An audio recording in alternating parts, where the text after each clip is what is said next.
గారు ఒక మాట చెప్తే మాట తప్పడు మడమ తిప్పాడు. అది రాజశేఖర రెడ్డి గారు. కానీ రాజశేఖర రెడ్డి గారి ఆశయాలను నిలబెడుతున్నామని చెప్తున్న వీళ్ళు ఒక్క మాట అంటే ఒక్క మాట అయినా నిలబెట్టుకున్నారా? మేనిఫెస్టోలో ఇన్ని మాటలు చెప్పారే, మేనిఫెస్టోలో ఏం చెప్పాడు జగనన్న గారు? పూర్తి మద్యపాన నిషేధం చేస్తానన్నాడు. మద్యం అనేది లేకుండా చేసినాక తర్వాతనే నేను వచ్చి ఓట్లు అడుగుతాను అన్నాడు. ఉందా ఇప్పుడు మద్యం ఉందా? మద్యపాన నిషేధం అయిపోయిందా? ఇన్ని రోజులు మీ గురించి పట్టించుకొని షర్మిలమ్మ ఈ రోజు కొత్త అవతారం ఎత్తి నిన్న మీటింగ్ పెట్టారు నగిరిలో. నేను వైఎస్ఆర్ బిడ్డ అని చెప్పుకోవడం తప్ప వైఎస్ఆర్ గారిని అభిమానించే మీకోసమైనా వైఎస్ఆర్ గారికి పేరు తెచ్చే విధంగా ఏమైనా ఒక మంచి పని చేసిందా అంటే ఏమీ చేసింది లేదు.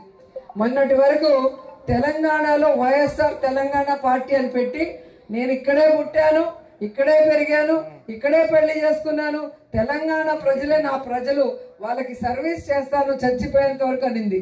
ఇప్పుడు ఆ పార్టీని గాలికి వదిలేసి ఏ రాజశేఖర రెడ్డి గారిని కుటుంబాన్ని విచ్ఛిన్నం చేసిందో కాంగ్రెస్, ఏ రాష్ట్రాన్ని కాంగ్రెస్ విచ్ఛిన్నం చేసిందో, ఏ కాంగ్రెస్ అయితే రాజశేఖర రెడ్డి గారు చనిపోయాక ఆయన పేరుని ఎఫ్ఐఆర్ లో పెట్టిందో, ఏ కాంగ్రెస్ అయితే ప్రత్యేక హోదా లేకుండా ఈరోజు ఆంధ్రప్రదేశ్ ని సర్వనాశనం చేసే విధంగా విభజన చేసిందో అలాంటి కాంగ్రెస్ లోకి జాయిన్ అయ్యి ఈరోజు జగనన్న మీద మన మీద విషం చెమ్మటం మీ అందరూ కూడా గమనించాలి.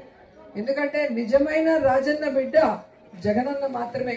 తన తండ్రి పేరు ప్రతి ప్రజల గుండెల్లో జీవితాంతం గుర్తుండే విధంగా ఆయన ఆశయాలకు తగ్గట్టుగా ఆయన కోరుకున్న విధంగా పేద ప్రజలకి ఈరోజు పనిచేస్తూ వైఎస్ఆర్ పేరు మీద పార్టీ పెట్టి ఎన్ని కష్టాలు, ఎన్ని అవమానాలు, ఎన్ని తప్పుడు కేసులు పెట్టి జైల్లో పెట్టినా కూడా ఏ రోజు పారిపోలేదు, ఏ పార్టీకి తల వంచి వాళ్ళకి సరెండర్ అవ్వలేదన్న విషయాన్ని మీరు తెలుసుకోవాలి.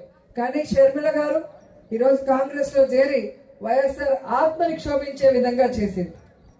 ఈరోజు జగనన్నని ఓడించడానికి చంద్రబాబు నాయుడు వదిలిన బాణం లాగా చంద్రబాబు నాయుడికి మంచి చేకూరే విధంగా వైఎస్ఆర్ కాంగ్రెస్ పార్టీ ఓట్లు చీల్చడానికి మా నాన్న వైఎస్ఆర్ అని చెప్పుకుంటుందే తప్ప నాన్న పేరు నిలబెట్టే విధంగా ఏమీ చేయలేదనేది మరొకసారి గుర్తు చేసుకోవాలి.